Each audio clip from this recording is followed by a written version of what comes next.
j'ai trouvé un message sous ma porte, écrit de ma propre main.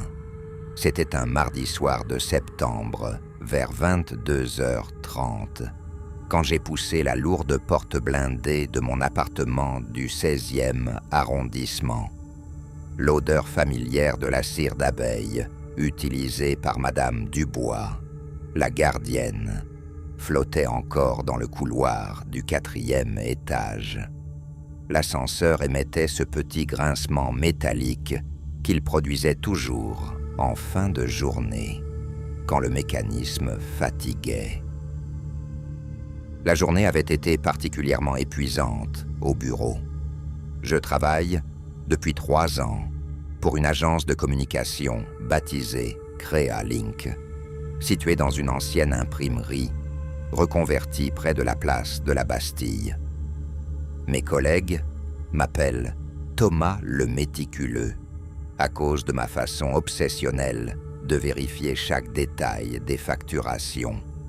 C'est un travail répétitif, mais qui me permet de payer mon studio de 42 mètres carrés et mes factures mensuelles qui s'accumulent inexorablement. Ce soir-là, je rentrais avec cette fatigue habituelle qui s'installe quand on a l'impression de vivre la même journée en boucle depuis des mois. Le métro ligne 14 bondé, les visages fermés des voyageurs, la cohue de la station Châtelet, puis le changement pour la ligne 1 jusqu'à Argentine. Toujours le même parcours, toujours les mêmes horaires, toujours cette sensation d'être un rouage insignifiant dans une machine urbaine gigantesque. En arrivant devant ma porte, j'ai immédiatement remarqué cette feuille blanche qui dépassait légèrement du seuil. Mon premier réflexe a été d'imaginer un message de Madame Dubois concernant les travaux prévus dans l'immeuble, ou peut-être une note de Monsieur Larsen, mon voisin du dessous, qui se plaint régulièrement du bruit de mes pas quand je rentre tard le soir. Cet homme de 70 ans, ancien professeur de mathématiques à la retraite, a développé une obsession pour le silence depuis que sa femme est décédée. Mais quand je me suis penché pour ramasser le papier, mes doigts ont immédiatement reconnu la texture particulière du papier. C'était une feuille arrachée de mon propre bloc-notes, celui que je garde sur ma table de nuit depuis mon adolescence. Ce grain légèrement rugueux, cette teinte ivoire caractéristique, cette façon particulière dont les bords se déchirent quand on arrache une page trop rapidement. Mais c'est l'écriture qui m'a véritablement glacé le sang. Chaque lettre, chaque courbe, chaque boucle correspondait parfaitement à ma façon habituelle de former les mots. Cette manière si particulière que j'ai de tracer les G avec une boucle légèrement décentrée vers la gauche. Cette habitude de prolonger les akidassa et les J avec un petit crochet au bout. Cette inclinaison caractéristique de mes lignes qui descendent toujours légèrement vers la droite. Le message était bref, rédigé au stylo Bill bleu, de cette même marque Bic que j'utilise exclusivement depuis mes études de comptabilité. Ne sors pas ce soir.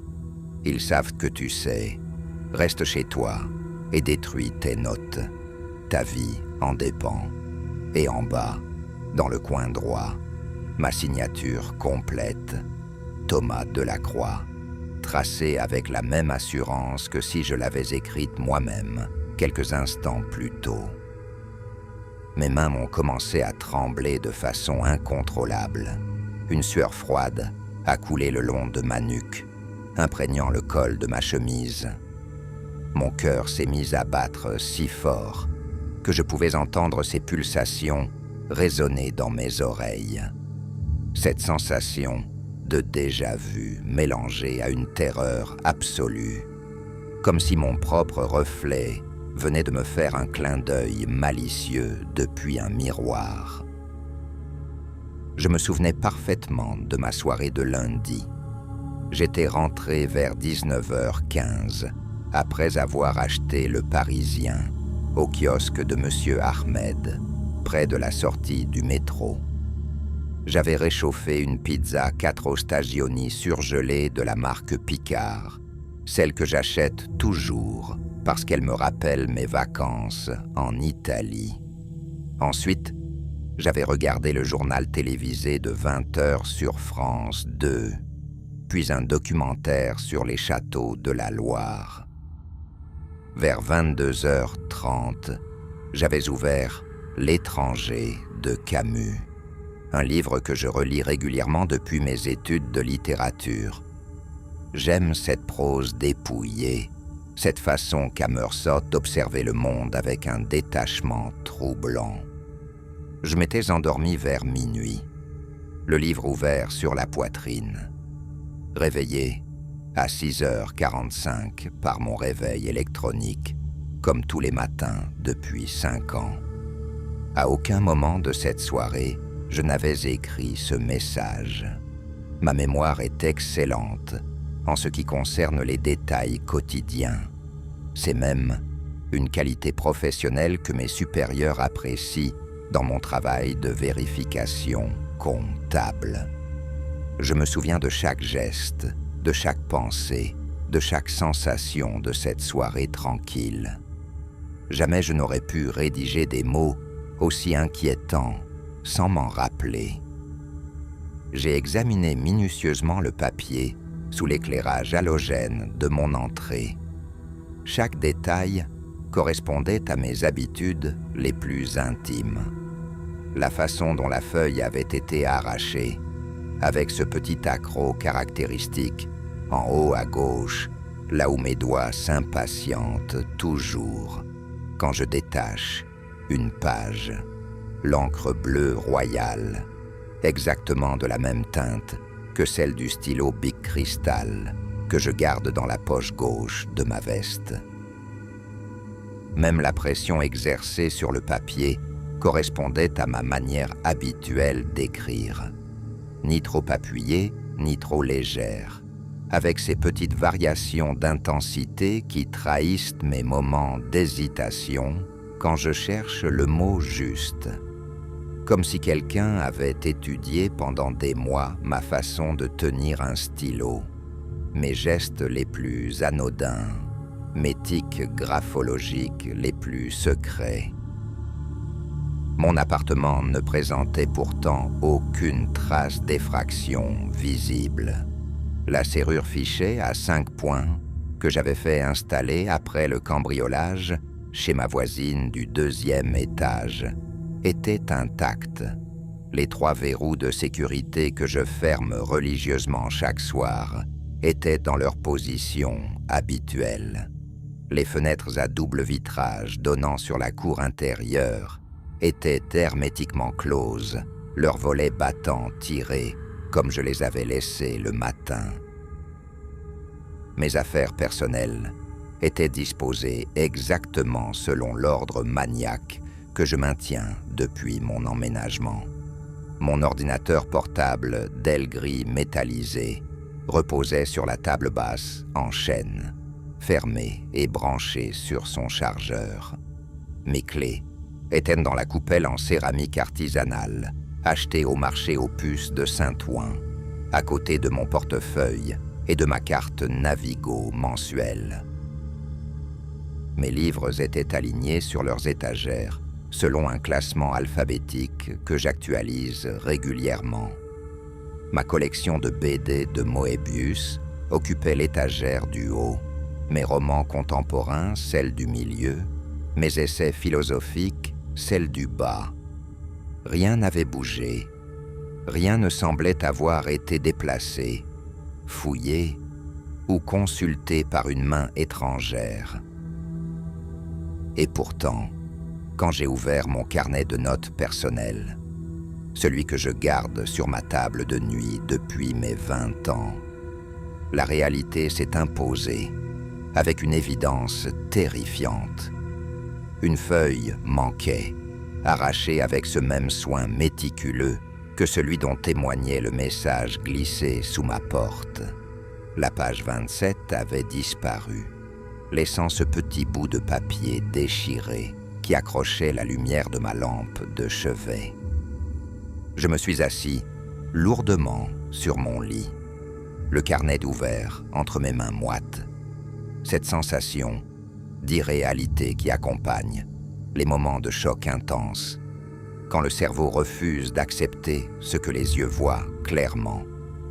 Quelqu'un était entré chez moi, avait fouillé mes affaires les plus intimes, avait volé une page de mon carnet personnel et l'avait utilisée pour me faire parvenir ce message terrifiant. Mais le plus inquiétant restait cette parfaite imitation de mon écriture.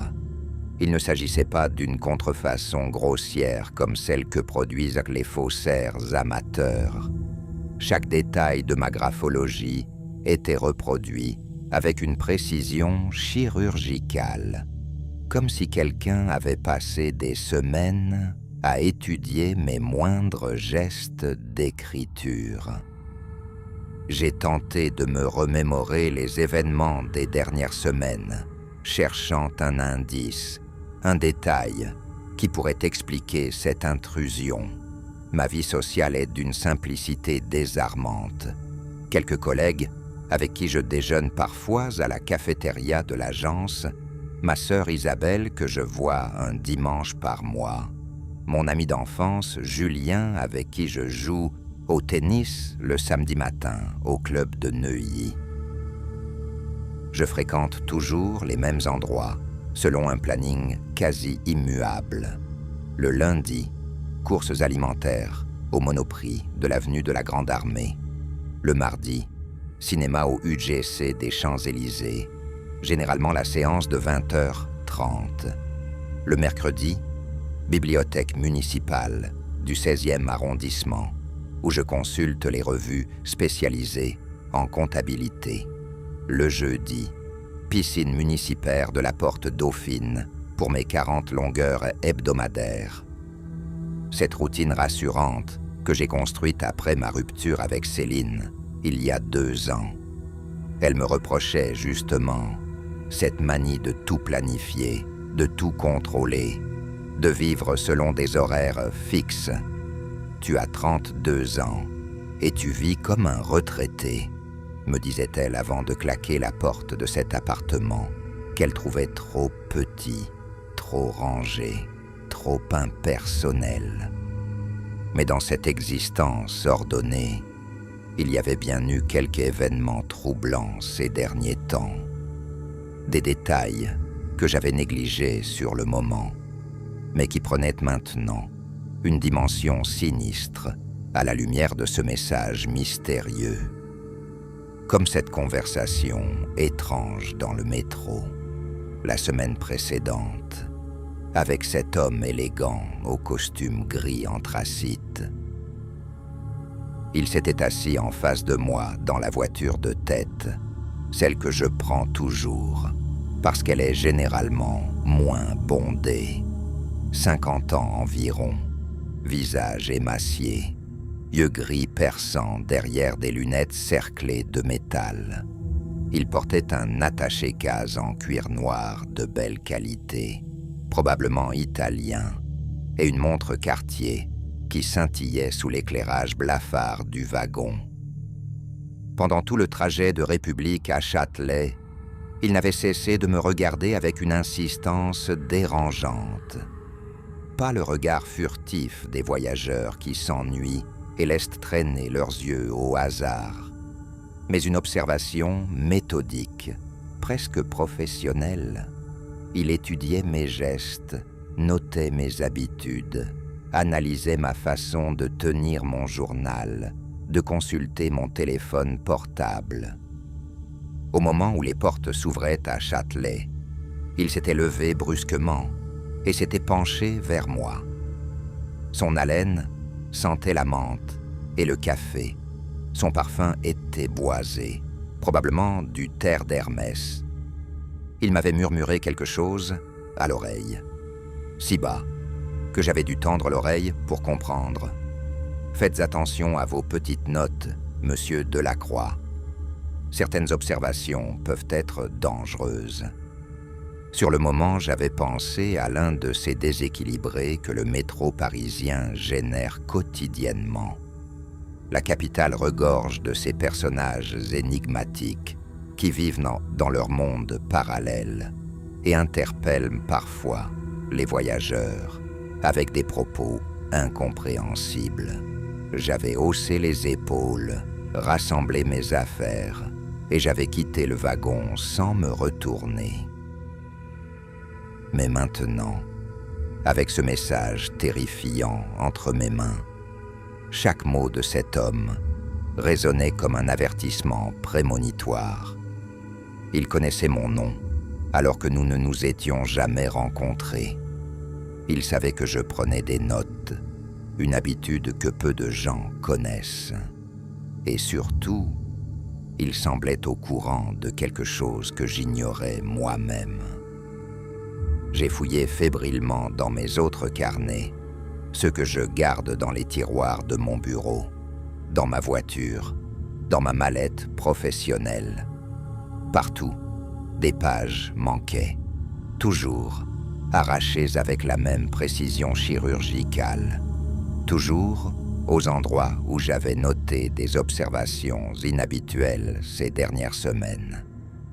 Cette voiture noire, aux vitres teintées, que j'avais remarquée plusieurs fois, stationnée en face de mon immeuble, toujours à la même place, toujours avec cette antenne radio caractéristique sur le toit. J'avais noté le numéro de plaque d'immatriculation dans mon carnet du dimanche 28 août, 678 GHT 75. La page avait disparu.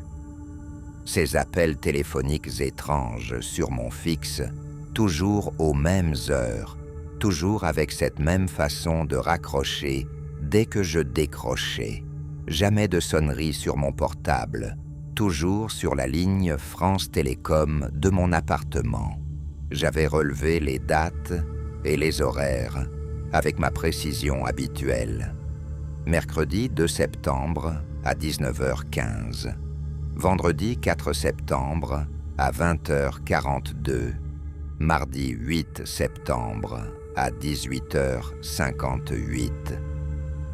Cette nouvelle employée à l'agence, arrivée début septembre, avec ses recommandations impeccables et son sourire un peu trop parfait, Mélanie Rousseau, 28 ans selon son CV, diplômée d'HEC, spécialisée dans l'audit financier. Elle posait beaucoup de questions sur mon travail, s'intéressait particulièrement aux dossiers que je traitais, prétendait vouloir apprendre mes méthodes de vérification. J'avais trouvé sa curiosité flatteuse au début. Peu de collègues s'intéressent aux subtilités de la comptabilité analytique et aux techniques de détection des anomalies financières. Mais petit à petit, ces questions étaient devenues plus précises, plus insistantes. Elle voulait connaître mes sources, mes contacts, mes méthodes d'investigation. Elle s'approchait toujours de mon bureau quand je recevais des appels téléphoniques. Lundi dernier, elle m'avait proposé de prendre un verre après le travail.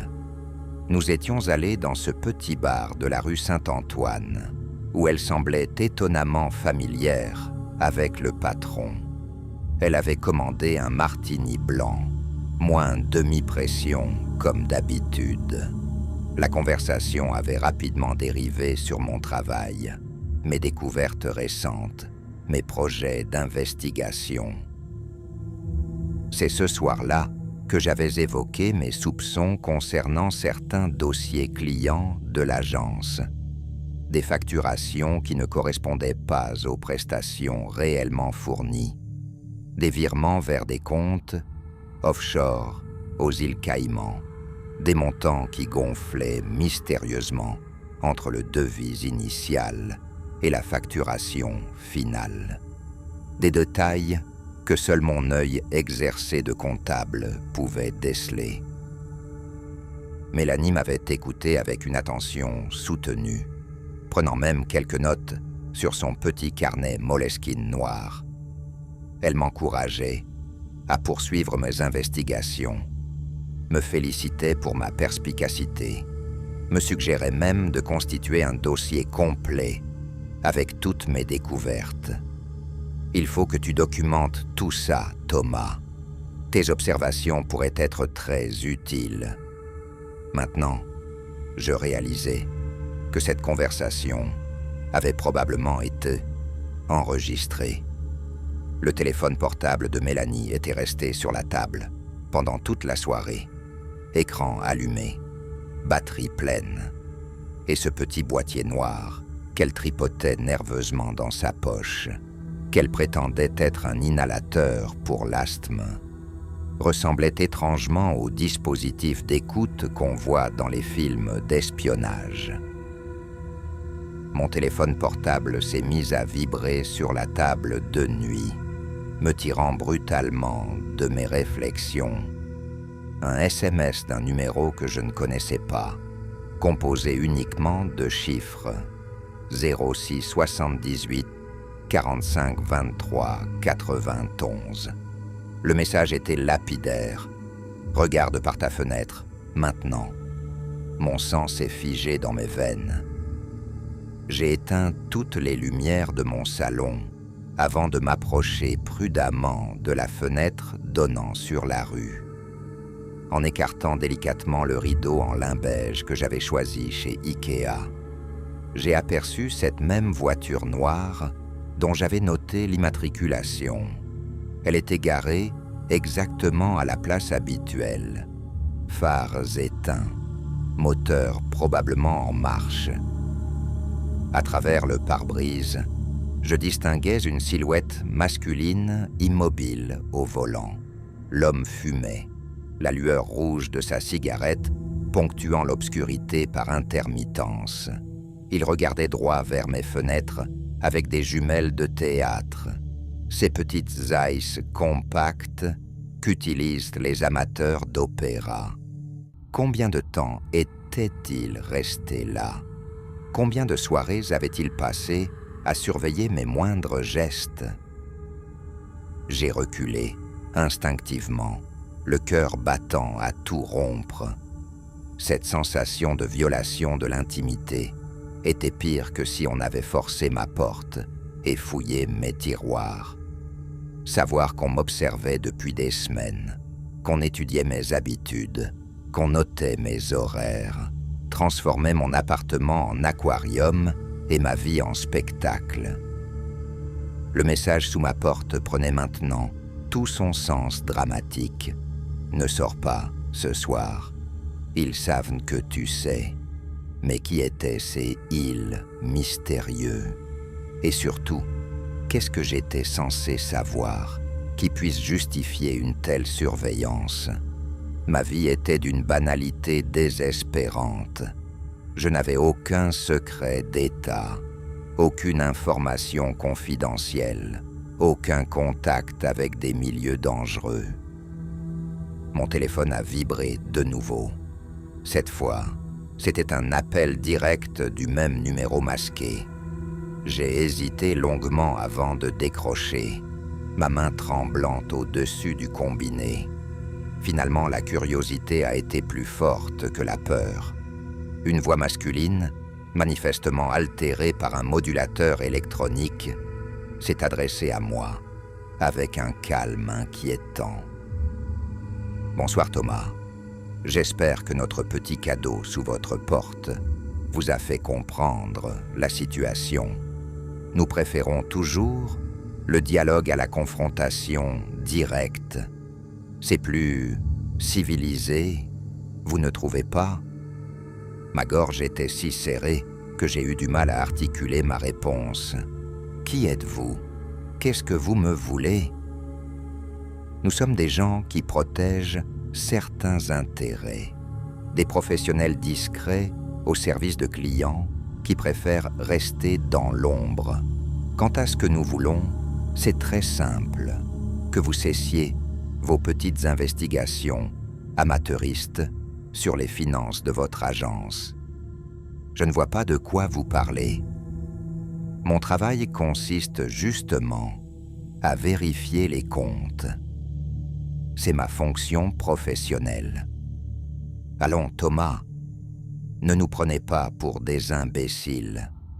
Depuis plusieurs semaines, vous creusez plus profond que nécessaire. Vous posez des questions embarrassantes. Vous consultez des documents qui ne concernent pas directement votre service. Vous constituez des dossiers parallèles. C'était parfaitement exact. Intrigué par certaines anomalies récurrentes, j'avais effectivement élargi le périmètre de mes vérifications habituelles. J'avais consulté des factures antérieures, recoupé des informations avec d'anciens dossiers, contacté quelques fournisseurs pour confirmer certains montants. Une curiosité professionnelle légitime qui avait apparemment dérangé des gens très susceptibles. Votre petite enquête personnelle commence à agacer des personnes importantes. Thomas, des personnes qui ont les moyens de faire taire définitivement les indiscrets. Nous préférons vous avertir poliment avant que la situation ne s'envenime. Vous me menacez, nous vous informons. Il y a une différence substantielle.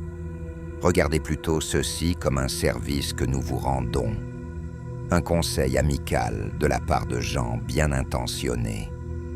L'ironie cynique de cette voix robotique me donnait la chair de poule.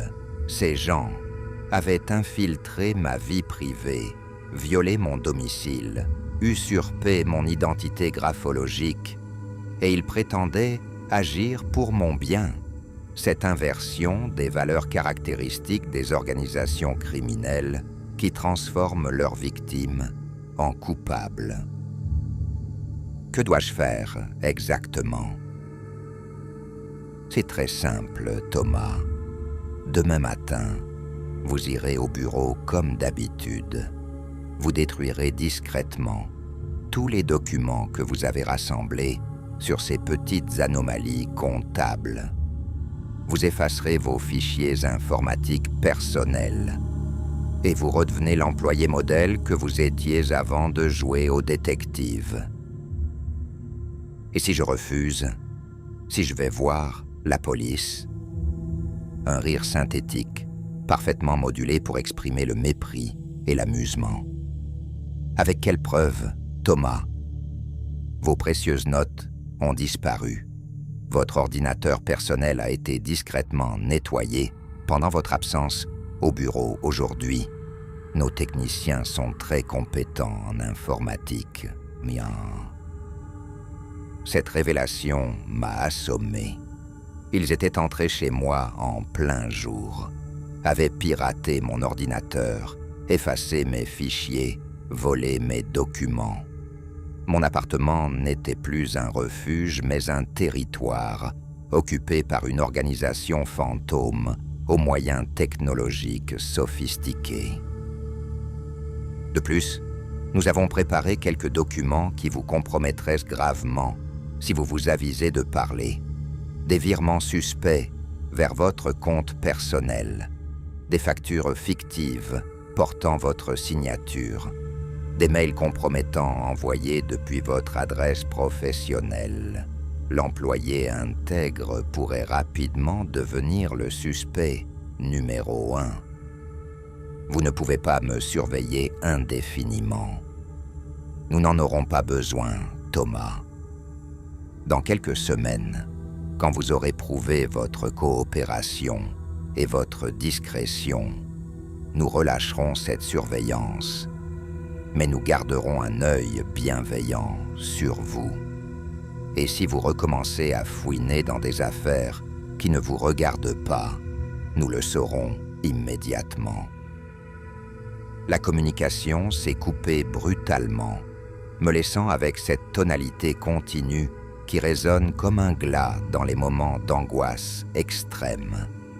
J'ai raccroché et me suis effondré sur mon canapé Ikea, épuisé par cette confrontation avec un monde souterrain dont j'ignorais l'existence quelques heures plus tôt. Je me suis versé un grand verre de whisky Ballantines, celui que je garde pour les occasions exceptionnelles. L'alcool a brûlé ma gorge et réchauffé mon estomac noué par l'angoisse. Dehors, la voiture noire était toujours là, silencieuse et menaçante comme un prédateur à l'affût. J'ai tenté de reconstituer la chronologie de cette machination. Depuis combien de temps m'observait-il? Quand avait-il commencé à s'inquiéter de mes investigations comptables? Cette organisation disposait manifestement de moyens considérables. Surveillance électronique, effraction discrète, manipulation informatique, chantage sophistiqué. Mon agence, Crealink, était donc impliquée dans un système de blanchiment d'argent.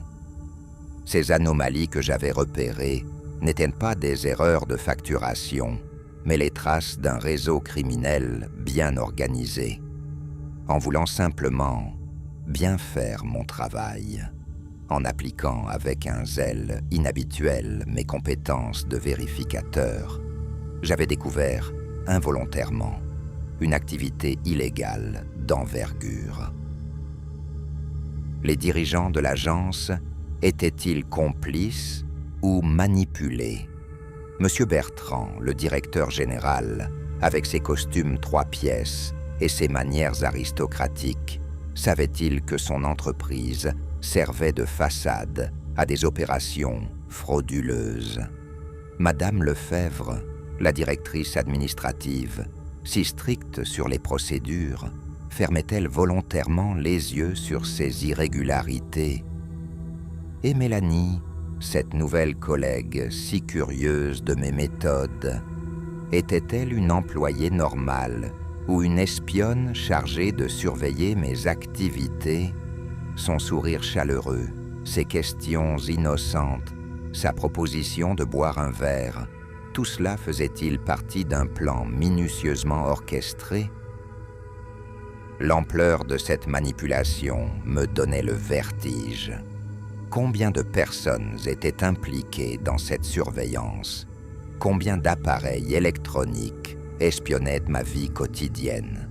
Mon téléphone portable, mon ordinateur, peut-être même mon appartement, était-il truffé de micros et de caméras?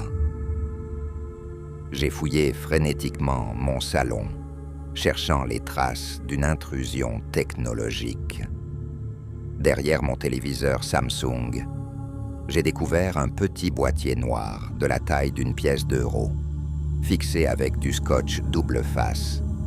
Un micro-émetteur sophistiqué, probablement capable de capter toutes les conversations dans un rayon de plusieurs mètres. Dans ma chambre, un autre dispositif était dissimulé dans l'abat-jour de ma lampe de chevet, miniaturisé, silencieux, alimenté par une batterie longue durée. Ils entendaient tout, mes conversations téléphoniques, mes discussions avec les rares visiteurs, même mes monologues solitaires quand je réfléchissais à voix haute. Cette violation de mon intimité était plus traumatisante qu'un cambriolage traditionnel. On ne m'avait rien volé d'apparent, mais on s'était approprié quelque chose de bien plus précieux. Ma vie privée, mes pensées, mes habitudes les plus secrètes. J'étais devenu transparent pour des inconnus qui connaissaient mes moindres faits et gestes. Mon téléphone fixe a sonné de nouveau, me faisant sursauter violemment. Cette fois, c'était ma propre voix qui s'adressait à moi, parfaitement synthétisée par un logiciel d'intelligence artificielle. Une technologie terrifiante qui permettait de reproduire n'importe quelle voix à partir de quelques échantillons sonores. Bonsoir Thomas. Nous espérons que tu comprends maintenant l'étendue de nos possibilités techniques. Reproduire ton écriture était un jeu d'enfant comparé à cela. Entendre ma propre voix prononcer des mots que je n'avais jamais dits créait un sentiment de dépossession absolue, comme si mon identité était devenue un costume qu'on pouvait emprunter et utiliser à volonté.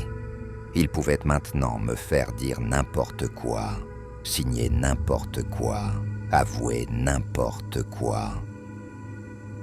Nous voulons juste que tu réfléchisses aux conséquences de ton entêtement éventuel. Demain matin, tu auras une journée normale au bureau. Tu salues tes collègues, tu traites tes dossiers habituels et tu détruis discrètement tes petites enquêtes parallèles. C'est aussi simple que cela. Et après, vous me laisserez tranquille. Après, tu redeviendras invisible pour nous.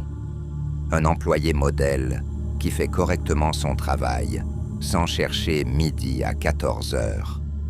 Tu pourras reprendre ta petite vie tranquille avec tes habitudes rassurantes et tes horaires fixes. Comment puis-je vous faire confiance? Tu n'as pas le choix, Thomas.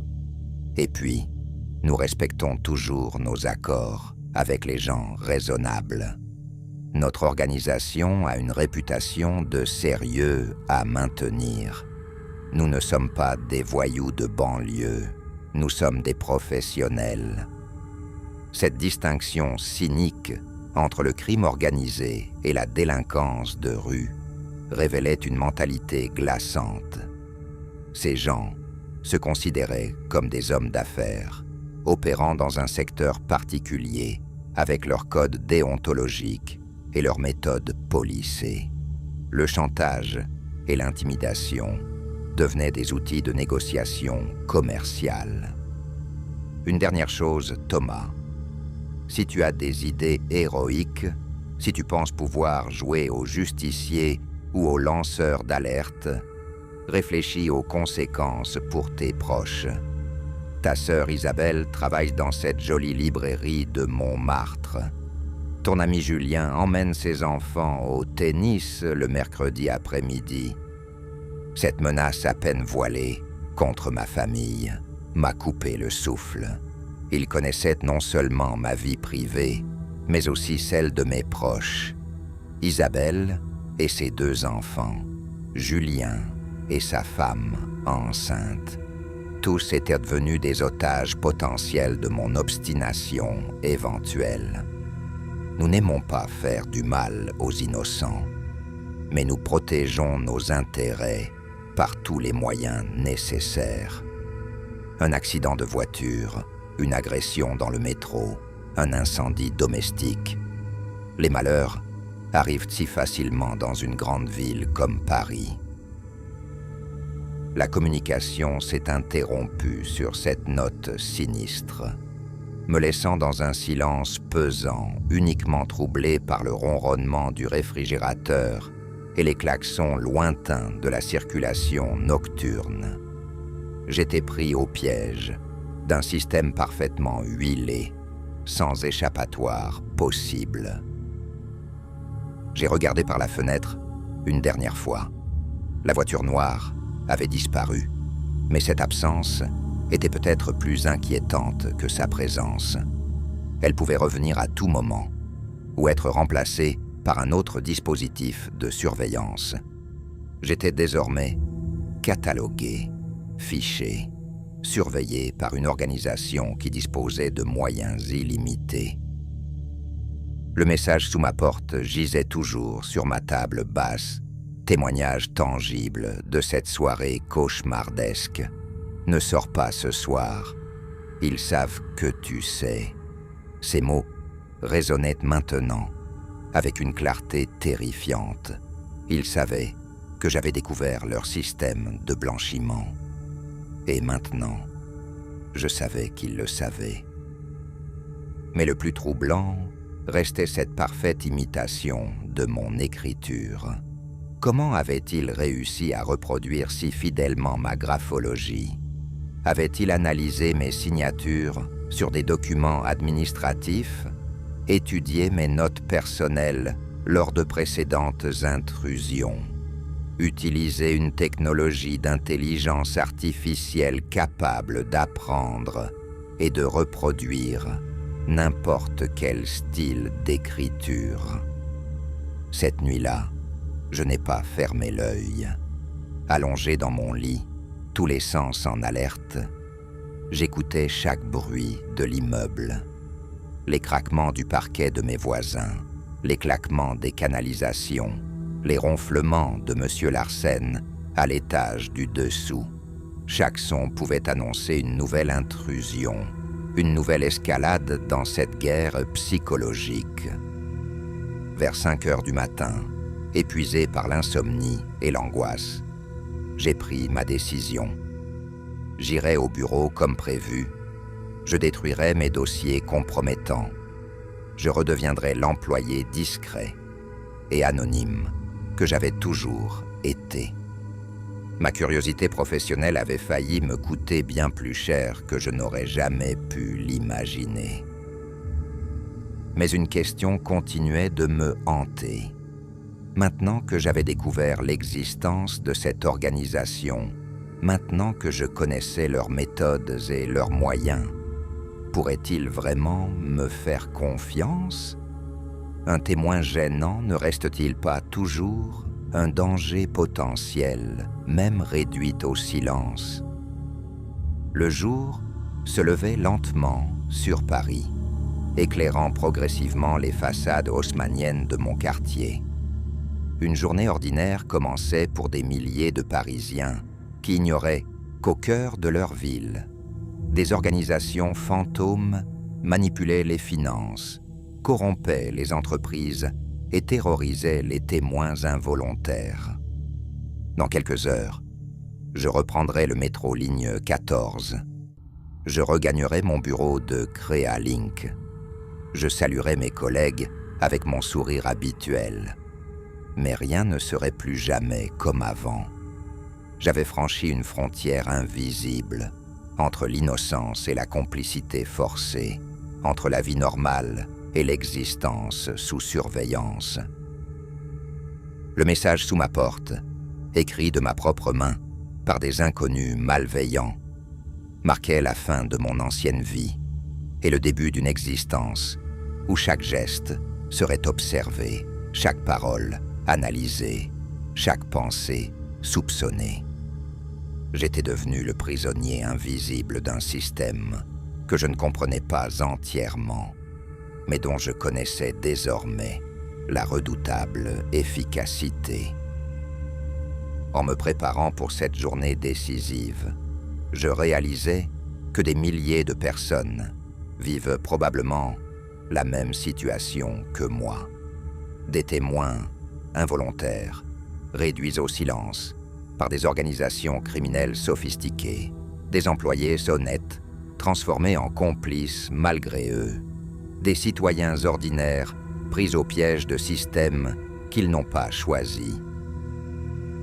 La frontière entre légalité et criminalité s'estompait dans un monde où l'argent sale se mélange à l'économie officielle, où les entreprises respectables servent de façade à des activités illégales, où les technologies de surveillance permettent de contrôler et d'intimider n'importe qui. J'avais découvert, malgré moi, l'envers du décor de notre société moderne. Mais une dernière question me hantait, tandis que je nouais ma cravate devant le miroir de ma salle de bain.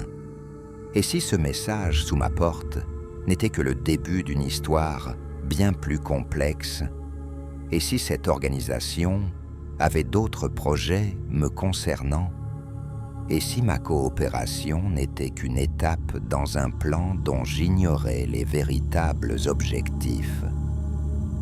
Le temps me donnerait peut-être la réponse à ces questions angoissantes.